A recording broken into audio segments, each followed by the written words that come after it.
News নির্ভীকের পক্ষ থেকে সকলকে শুভেচ্ছা, অভিনন্দন, ভালোবাসা জানিয়ে নিউজ নির্ভীকে সকলকে স্বাগত জানাচ্ছি। আপনারা দেখছেন নিউজ নির্ভীক।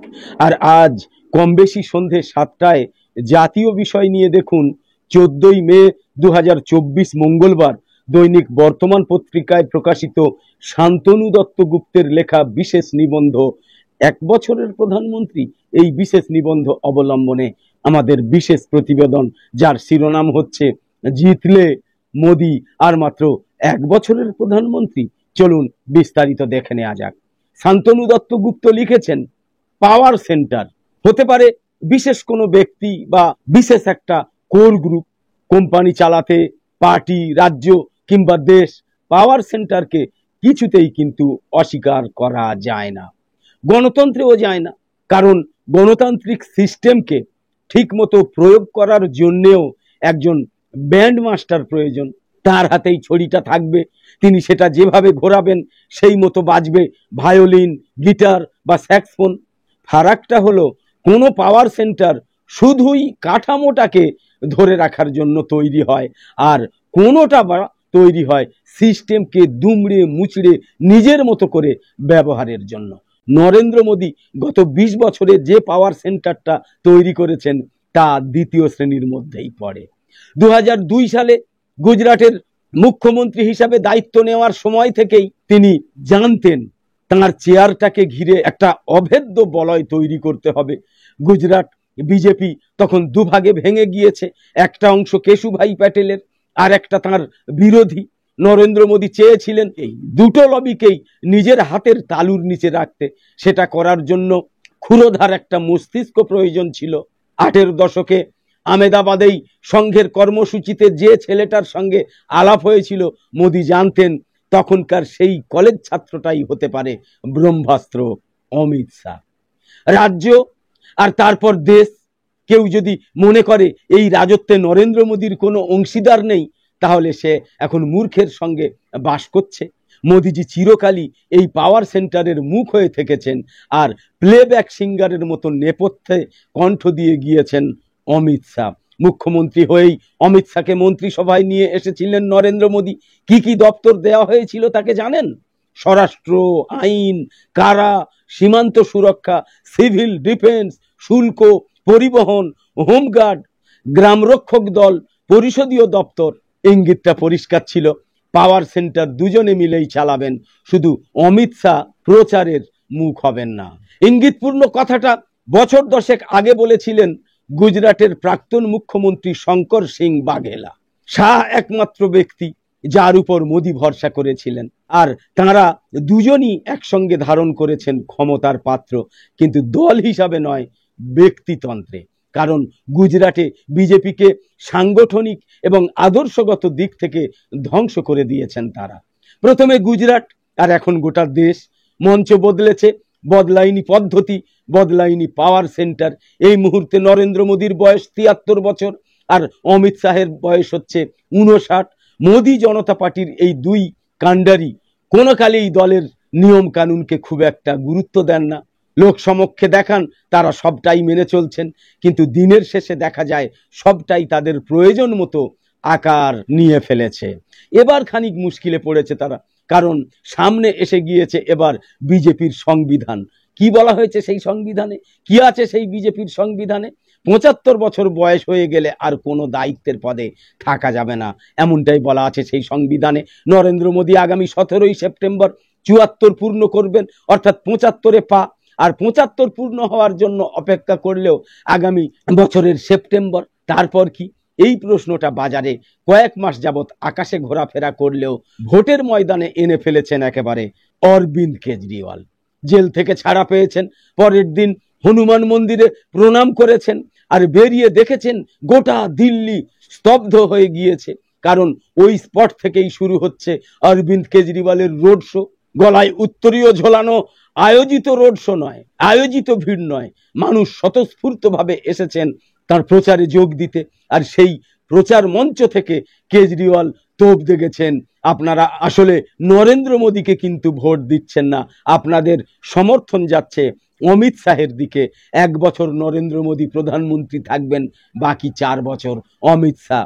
এবার ভেবে নিন কাকে ভোট দেবেন। মোক্ষম অস্ত্র ছুঁড়েছেন অরবিন্দ কেজরিওয়াল।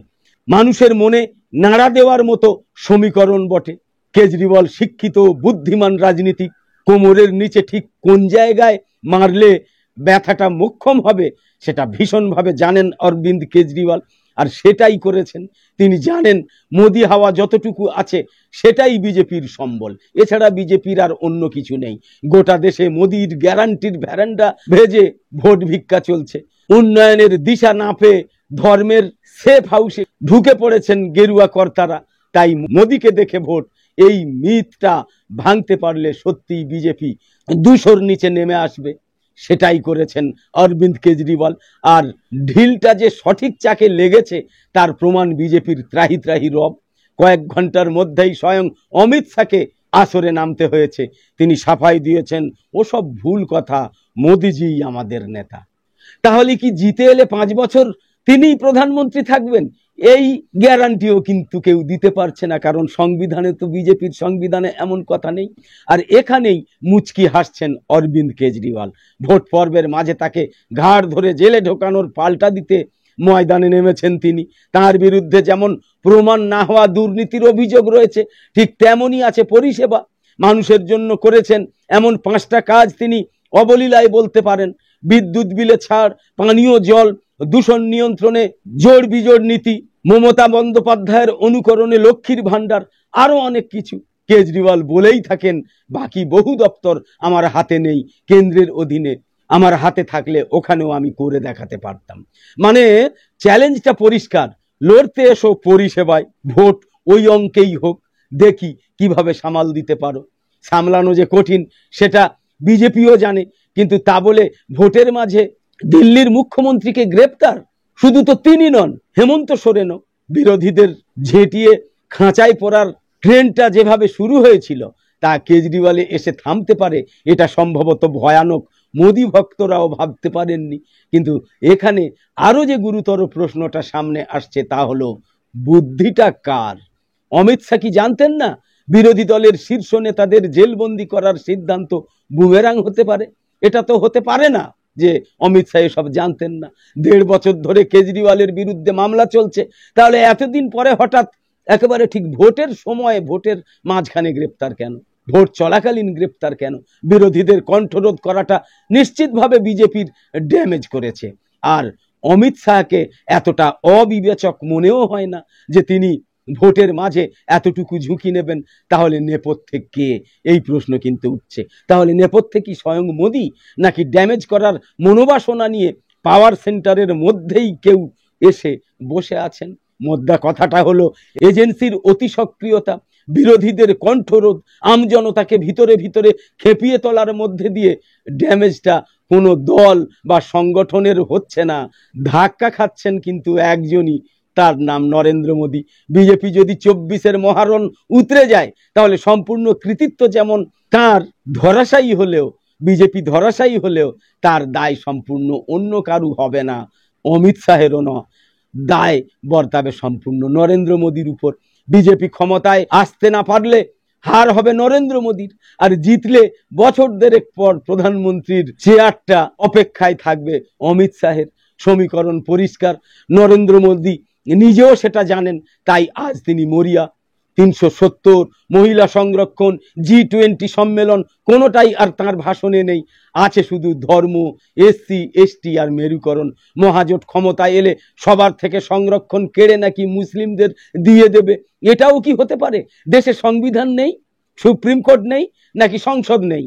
তাও সেই রকম সব ভয়ঙ্কর কথাবার্তা মোদী বলছেন, চেষ্টা চালিয়ে যাচ্ছেন হিন্দু ভোটারকে এক ছাতার তলায় নিয়ে আসার। আর সেই দাবির পক্ষ সমর্থনে প্রকাশ করছেন রিপোর্ট। বলছেন 1953 থেকে 2015 সালের সময়সীমা পর্যন্ত হিন্দু জনসংখ্যা নাকি কমে গিয়েছে, বেড়ে গিয়েছে নাকি মুসলিম জনসংখ্যা। কেন, কোন পরিস্থিতিতে, এই সব ব্যাখ্যা কিন্তু পিএমও থেকে প্রকাশিত রিপোর্টে নেই, থাকার কথাও নয়, কারণ এটা তো মিথ্যা। যদি এটাই সত্যি হয় এখনো পর্যন্ত নরেন্দ্র মোদী সেন্সাস করাতে দিলেন না কেন? 2021 সালে না হয় কোভিডের দাঁতনক বেরিয়েছিল, তারপরেও তো 3 বছর পেরিয়ে গিয়েছে। সেই সব না করে একটা গবেষণা রিপোর্ট প্রকাশ করলেন, তাও ভোটের মাঝে। এর বেলায় আদর্শ আচরণবিধি ভাঙছে না। আসলে তাঁর সরকার বাস্তবের মাটিতে পা দিয়ে চলা একেবারে ভুলে গিয়েছে, ছেড়ে দিয়েছে, বা আরো স্পষ্ট করে বলতে গেলে ওই গলিতে পা দিতেই চাইছে না মোদি এবং মোদির সরকার। তাহলে এই যে ব্যর্থতার হাড় কঙ্কাল বেরিয়ে পড়বে। তাই মোদিজি রাম মন্দিরের কথা বলেন আর বর্তমানকে এড়িয়ে একেবারে সেই 2047 সালের পরিকল্পনা নেন। এর সঙ্গেও বাস্তবের কোনো সম্পর্ক নেই। 2008 সালের একটা অনুষ্ঠানের কথা মনে পড়ছে। মঞ্চে উপস্থিত তৎকালীন প্রধানমন্ত্রী মনমোহন সিং, দর্শকের আসনে রাহুল গান্ধী, প্রকাশ জাভড়েকর, রবিশঙ্কর প্রসাদের মতো রাজনীতিক, আর বক্তা শাহরুখ খান। রাহুল গান্ধী দর্শক আসন থেকে শাহরুখ খানকে প্রশ্ন করেছিলেন, বলেছিলেন যে রাজনীতিকদের যদি একটা পরামর্শ দিতে হয় তাহলে কি বলবেন। শাহরুখ হেসে ফেলেছিলেন খানিক ইতস্তত করে, পরে বলেছিলেন খুব সহজ প্রশ্ন, সোজা সাপটা প্রশ্ন। তারপরে একটু থেমে আবার ফের বলেছিলেন যে একটা পরামর্শ যা রাজনীতিকরা মেনে চলবেন, আমাদের দেশ বিশ্বসেরা হবে। দেখুন কাকে আপনারা প্রশ্নটা করলেন, যার পেশাই হলো কিছু মিথ্যা, কিছু স্বপ্নকে পর্দায় তুলে ধরা। আমি একজন অভিনেতা, কিন্তু আপনারা তো অভিনেতা নন, আপনারা নেতা। আপনারা যারা দেশ পরিচালনা করেন তাদের প্রতি আমার অসীম শ্রদ্ধা রয়েছে। নাগরিক হিসেবে আপনাদের একটাই কথা তাই বলতে পারি, টেবিলের নিচে হাত পেতে টাকা নেবেন না, যতটা সম্ভব সৎ থাকবেন, আর অবশ্যই বাস্তবের মাটিতে পা রাখবেন, তাহলে আমাদের দেশ বিশ্বসেরা হবেই, বলেছিলেন শাহরুখ খান। আজ নরেন্দ্র মোদীর জমানায় আমরা বড় পর্দার বাইরে অভিনেতা দেখছি, বড় পর্দার বাইরে অভিনেতা দেখছি। তারা স্বপ্ন দেখাচ্ছেন কিন্তু বাস্তবের মাটিতে পা রাখছেন না।